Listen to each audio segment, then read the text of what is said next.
The King of Glory is actually you. You are the King of Glory, the Queen of Glory is right there in the center of your mind.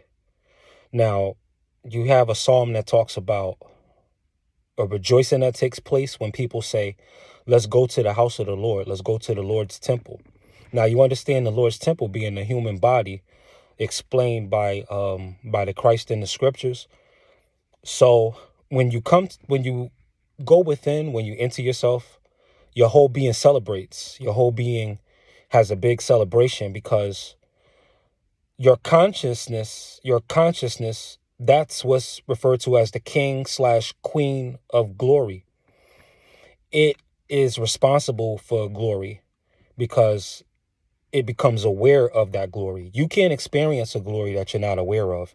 It's the awareness that brings all of the fruit and the satisfaction and the fulfillment and really the foundation and the overlay to your life. You need these physical senses because they are gratitude tools. You can be thankful for what you see, hear, smell, touch, and taste. These are gratitude centers, and what you're thankful for automatically multiplies, just like whatever you pay attention to multiplies. So you can choose to concentrate on something in the past that may be negative, and your subconscious mind, the part of you that actually produces your reality, is going to look at this as being the now moment because you're going to be aware of it in the now moment, even if it's a record of something that happened in the past. So choose your past carefully because you can rewrite that too with your overall collective memory. You have to be fruitful and multiply, like Genesis says, but you have to do it in the thought realm first. You have to plant a whole bunch of seed. You have to oversow. Don't even check on the plant to see how it grows. It's going to grow magically, but reality is made out of these real fine, tiny particles that you can't really see. They're super fine. You really can see them, but you don't pay attention to it and you don't really look at life that way. Like everything is just an energetic signature and not necessarily just solid. Inside of that solidity is a lot of subatomic and particles, so forth, and energy and dark matter, etc. This is manipulated though. It's a fluid though. It's a substance, is a transmission liquid or air or screen to your reality. So what it is it's a projector screen for what happens in the inside of you. The reason why we experience a lot of what we experience on a global level is because with the programming, we can focus all together on one unified thought. Even if that belief is something that doesn't serve us, we can still all together collectively manifest it because we're participating in the conscious awareness of it. So you have to oversow the thoughts that you really want to think. It's okay to acknowledge thoughts in situations that are negative. You need your senses to know what it is that you're to overcome. You can see the challenge. You can see what stumbling block is actually the stepping stone, and you use that as a tool to build your fortress. Absolutely. Accept what comes. Look at what comes. A bird just landed on the roof.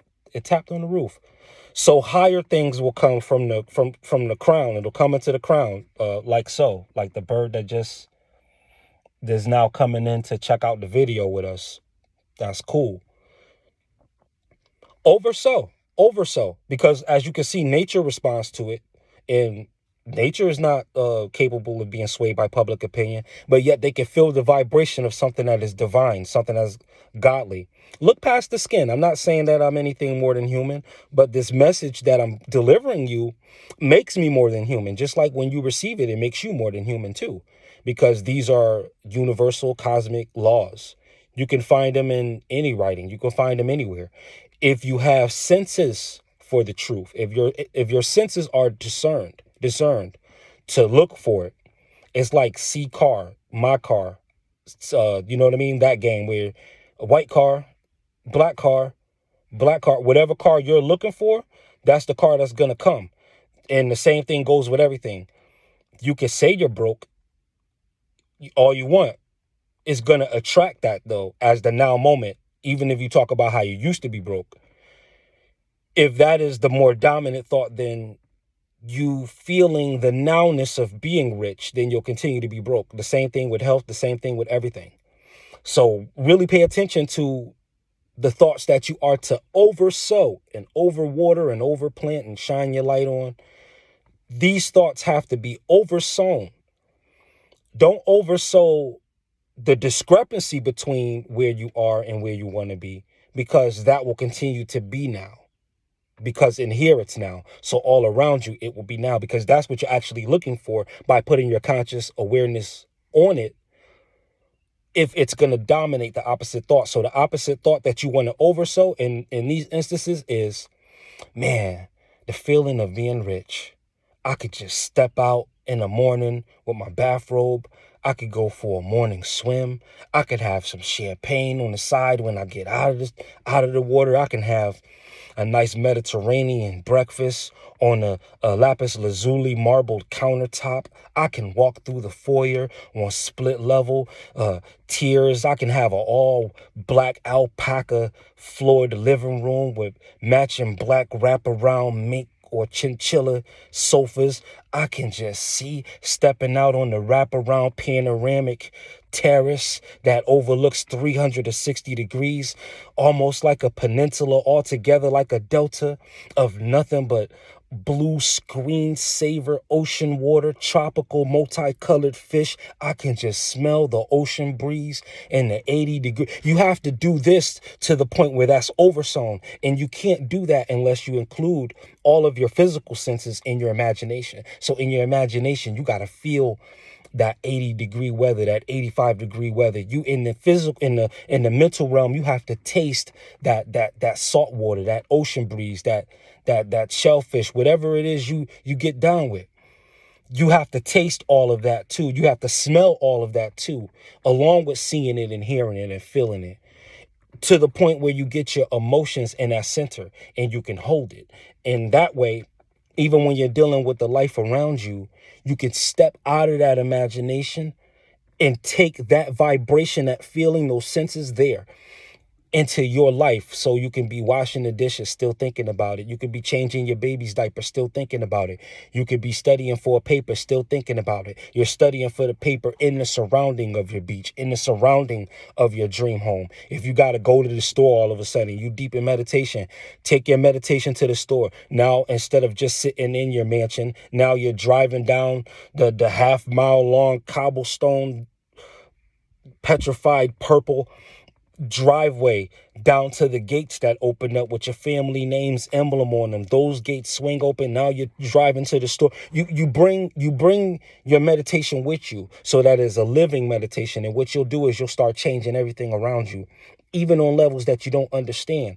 In this region, that solar flare that we have going on, that probably should have cooked us to a crisp, but now we got rain, which is actually a shield of clouds to block the solar flares. It was going to be unbearable. And if or when the sun does come out, they were saying 95 degrees plus for back-to-back days.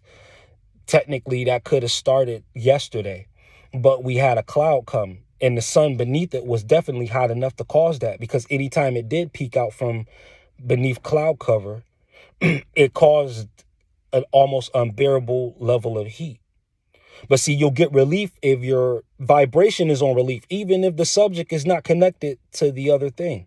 You're still going to get a overall universal relief. And once you pay attention to that, of course, that's gonna cause what you want to manifest even faster, because the things will be multiplying, because your conscious awareness is placed on it.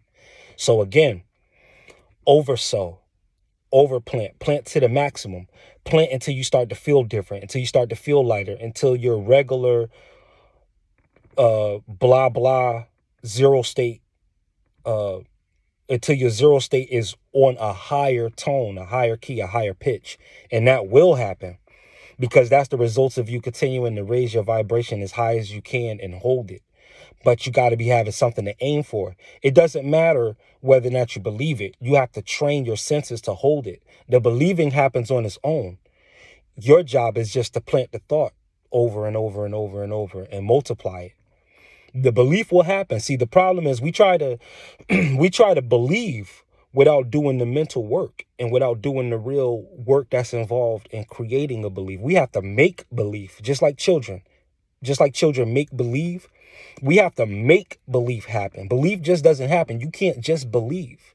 It has to have a foundation. It has to have supporting thoughts. It has to have supporting ideology, supporting theories, supporting tests and trials where you've seen on other levels this or that has worked, or it has to click with you and resonate with something in your life that matches that precipice, that thought. And these things form a belief.